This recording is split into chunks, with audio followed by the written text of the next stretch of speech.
Abraham was a friend of God. We told that in the New Testament in the book of James. Abraham believed God, and it was counted to him as righteousness. And then James adds, and he was called a friend of God. A friend of God. I'd like to catch you up because we're a couple chapters into the story of Abraham. So let's go back and recall that God called Abraham to leave Ur. He said, go from your country. He lived in Ur. And he says, I want you to go to the land that I'm going to show you. And so we're told in the New Testament he went out not knowing where he was going. God said, move. He moved. And then it says in the same thing, go from your father's house. Now, he made his journey up to Haran, but he took his dad along with him. So something happened there. Dad died because God said, leave your father behind. Leave your father's house. From there, he made his way down into the promised land, also known as Canaan. And God had said, not only leave your father's house, but leave your kindred. But he took along with him his nephew Lot. His nephew Lot. This is important to the story today. His nephew Lot is with him. It's at that point when they're in the land, God says, aha, this is it. This is the place. And God says, I am going to bless you. I'm going to bless you so that you become a great nation. And we know that nation is the nation Israel today. He said, I'm going to personally bless you. And God made Abraham's life very prosperous. He said, I'm also going to universally bless the whole world through you, because one of your great-great-great-great-great-great-great-great-great-great-grandchildren is going to be the Savior of the world. I'm going to bless the whole world through you. And then he turns from the blessings and he makes a promise to Abram. He says, then the Lord appeared to Abram and said, to your offspring. Now, you got to remember, Abraham's 75 years old, his wife is 65, and they have no children, and God makes a promise to your offspring. Now, it's kind of late in life to be having kids. And they're really not going to have any of the kids till another 10 years when he's 100 years old. But God makes the promise to your offspring, I will give this land that you're in, known as Canaan. They're going to have this land. I'm making the promise to you, but they're going to actually inhabit the land. It will be yours. Now, last time we looked, we saw there was a lapse in the life of the friend of God. There was a famine in the land. And so Abram made his journey down into Egypt. And when God wanted him in the land, the grass looked so much greener on the other side. Doesn't it look like that for us often? Somebody else got so much better than we do. He leaves the land, and there's problems in the land. He lies about his wife, that she's only my sister. Well, it's a half-truth, so it's a half-lie. And there causes problem. Pharaoh takes his wife, adds her to his harem, and then God caused severe plague to fall upon Pharaoh, and finally reveals to Pharaoh what's going on. So Pharaoh boots him out of the country, and so that's what happens. Abram went from Egypt, he and his wife, and all that he had. And there's that little line again. And Lot with him. Lot is with him. Part of his father's house.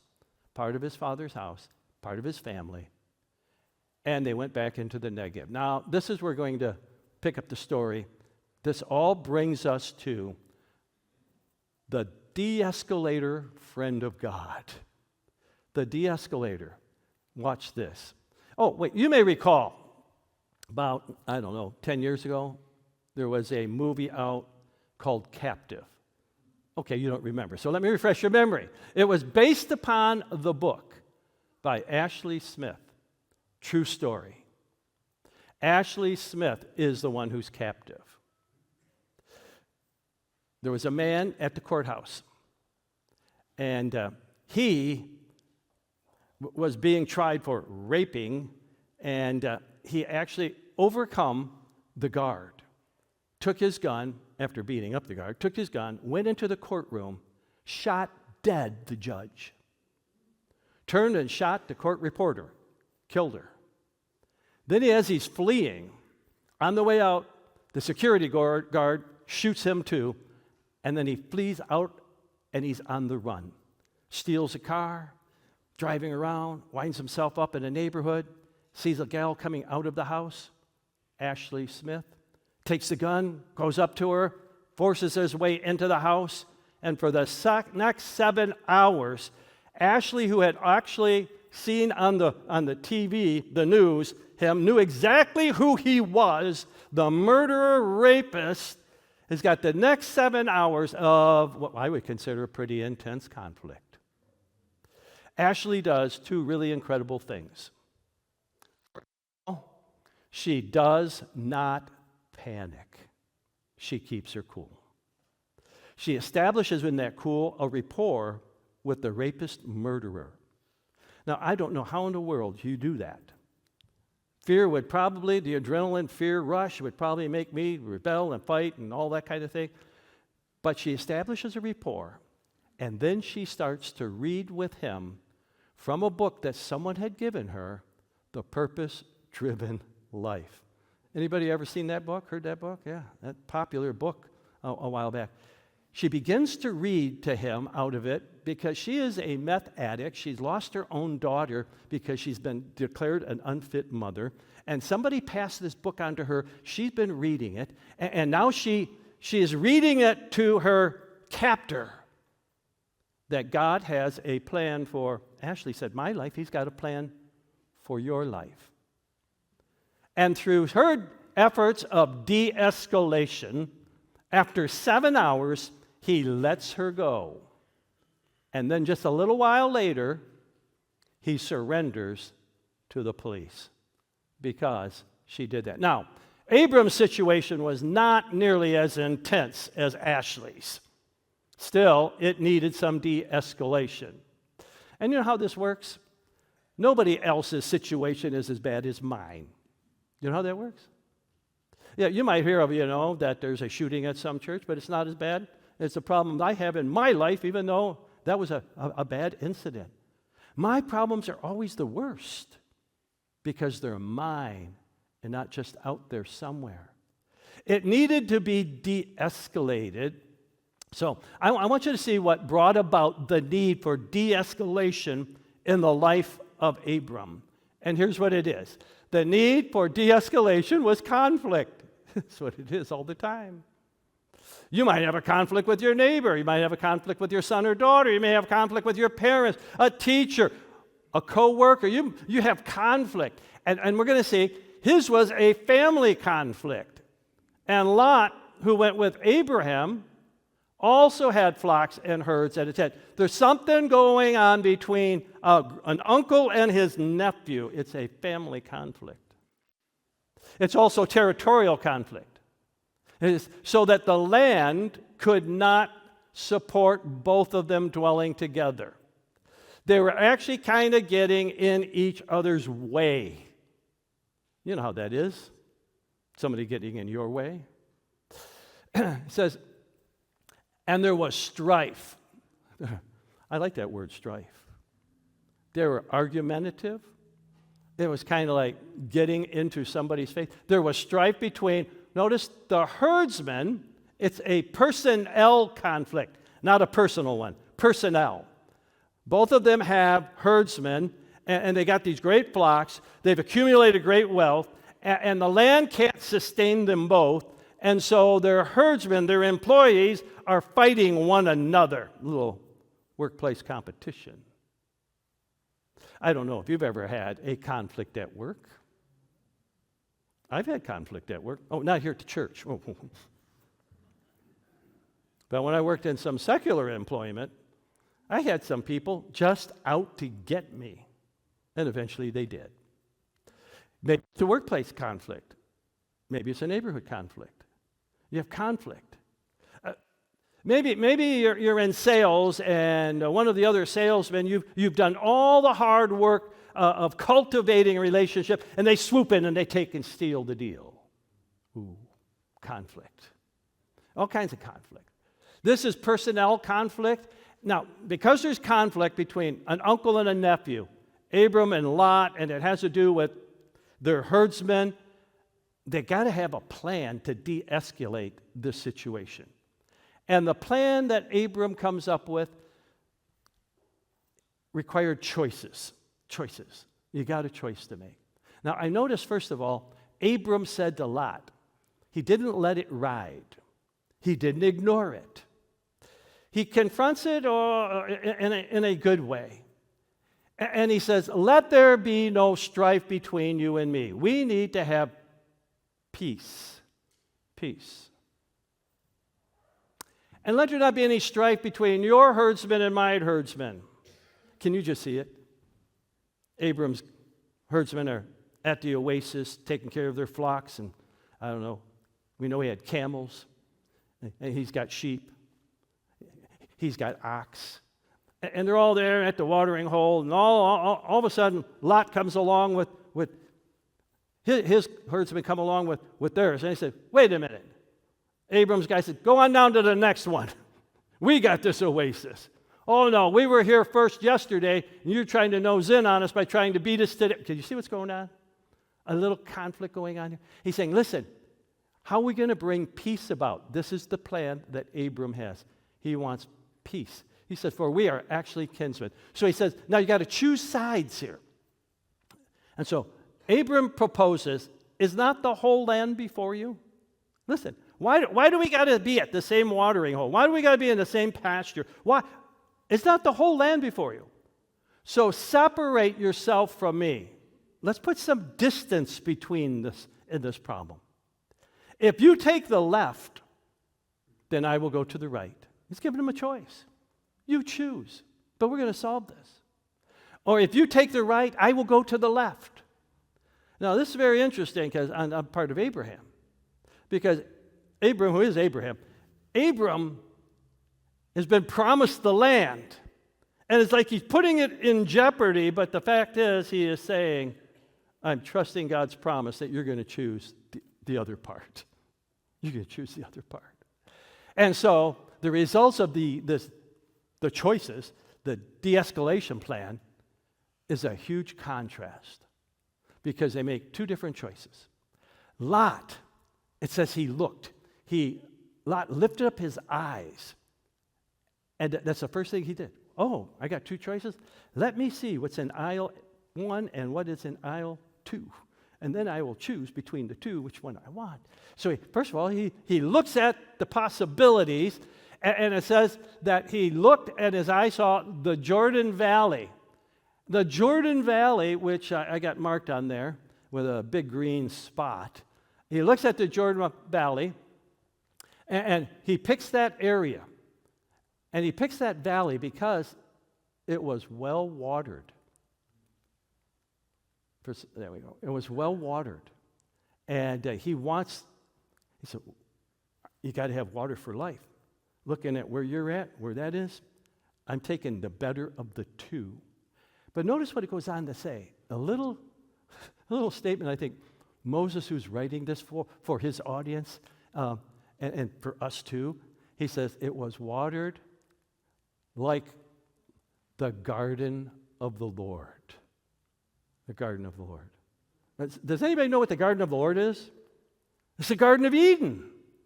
He says, Lot looks down and he says, wow, there's like the Garden of Eden. And what do you got? You got Hebron? You got this place? Oh man, he says, it's like the Garden of Eden. Now, I remember in the Garden of Eden what happened. The serpent came along very subtly and says to the woman, hath God said? Question God. We can't eat of all the trees of the garden, but we can eat of all of them, but except for one. And he says, oh, no. When God said you'll surely die for eating that, it'll never happen. In fact, if you eat of that, you'll be like God himself, knowing good and evil. And so the woman looked and she saw that it was good for food, pleasant to the eyes, and something to make her wise. She took and ate. Oh, I think this is deliberately in there, saying the comparison. It looked like the Garden of Eden. It looked so beautiful and enticing. And then he says, and like the land of Egypt, like the land of Egypt, in the direction of Zoar. Now, in Egypt, the Nile River is just, it's just abundance with fertility and for crop growing, and it can sustain so much. And he's looking there and he's saying, man, this reminds me of when we were back in Egypt. which they had to flee from. But he said, man, this looks so good, so good. And then he has this little line there, this was before the Lord destroyed Sodom and Gomorrah. Everything looked so good back there, looked so good. First step that Lot takes when it comes to the choice, he looks. And it looks so good. Now, Lot then chose. He looks and he makes a choice. So Lot chose for himself the Jordan Valley. And Lot journeyed east, and thus he separated from each other. So when it came, which box did he want? Not Canaan, but I want the Jordan Valley. And he makes his way down to the Jordan Valley.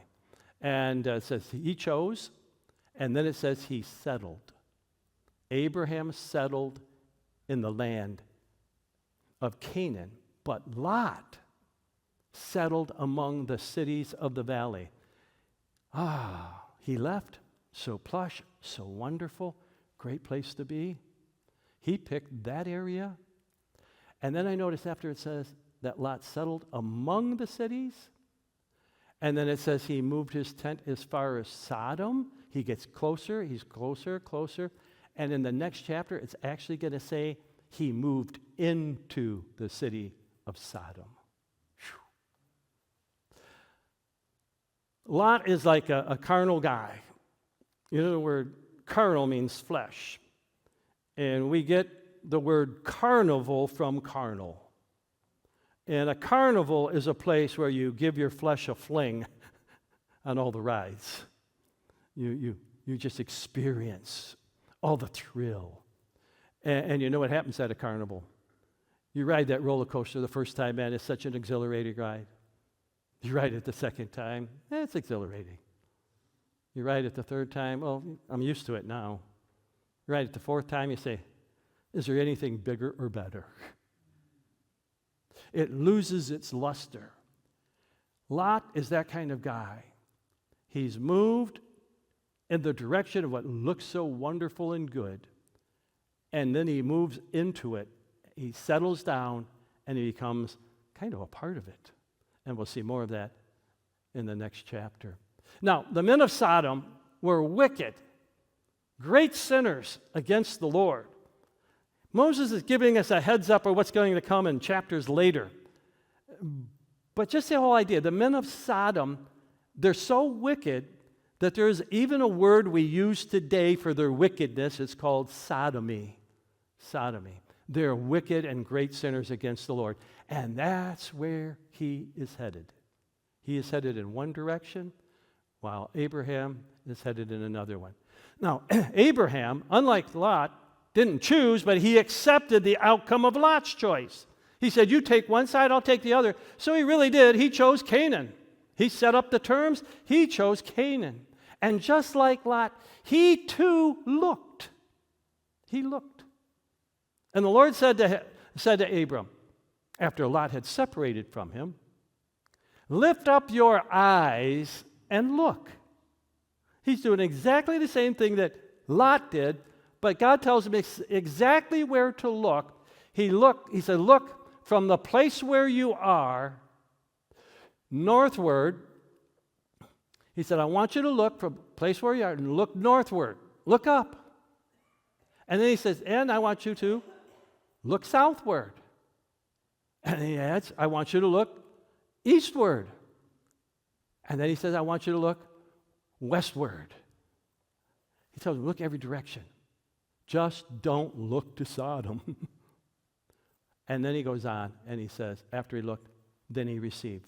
The Lord says, for all the land that you see, I will give you. This is your land. And then he adds again, to your offspring. He keeps bringing this up. He has no kids. So do you believe God? He says, to your offspring, I give this land forever. I will make your offspring as the dust of the earth. You're going to multiply. You're going to have so many kids, grandkids. And he says, so that if one can count the dust of the earth, your offspring can also be counted. He says, arise and walk through the length, the breadth of the land, for I will give it to you. God made the promise, and he says, now you need to appropriate the promise. He said, look up, and now he says, lift up your feet and start going. You need to actually do the promise. God has given us so many promises in his word. He's promised, I will never leave you nor forsake you. What we need to do is claim the promise, and then we need to act upon the promise that God will never leave me nor forsake me. No matter what I'm in, my circumstance. He said that I'm not to be depressed. Be anxious for nothing. Be anxious for nothing. But pray. So I need to be praying, and as I'm praying, God will remove my anxiety. It's just, he's made the promise. Now he needs to act on the promise, and Abraham is acting upon the promise. And so he moved, just as Lot had moved. He moves to act upon the promise. Abraham moved his tent. I believe he goes through the land, and then he settles just as Lot had settled.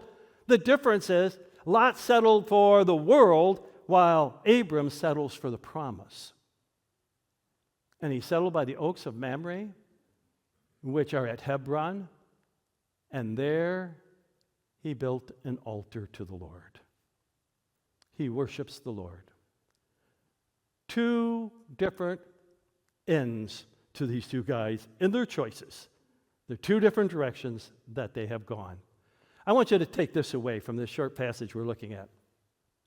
We too live in a world of conflicts. And I don't carry in my pocket a copy of The Purpose-Driven Life so I can pull it out every time I got a conflict. I don't. But I'm going to live in conflict in my life, and you're going to have conflicts in your life.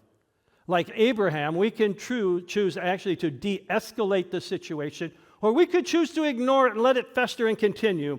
We can gently confront it and give some choices and solutions how to solve the problem and the conflict. We can do that. He did. It may mean separation from the agitator. That's exactly what took place here. Abram separated from Lot because the agitation was among the herdsmen, and we eliminated it by separating from it. Jesus puts it this way: blessed are the peacemakers, those who are actually de-escalating a situation, for they shall be called the sons of God. God will bless you when you de-escalate a hot-tempered situation, when you bring the temperatures down, when you bring them down. Here's my final takeaway today. You need to attend our safety and security de-escalation training seminar. It's coming up not this Saturday, but the following Saturday, 8 o'clock in the morning. You're going to learn some things from that. You will learn techniques to diffuse hostile situations, conflict at home, at work, school, church, with situations that are happening all over the country. Hostility. You'll be able to get some techniques in order to handle those things.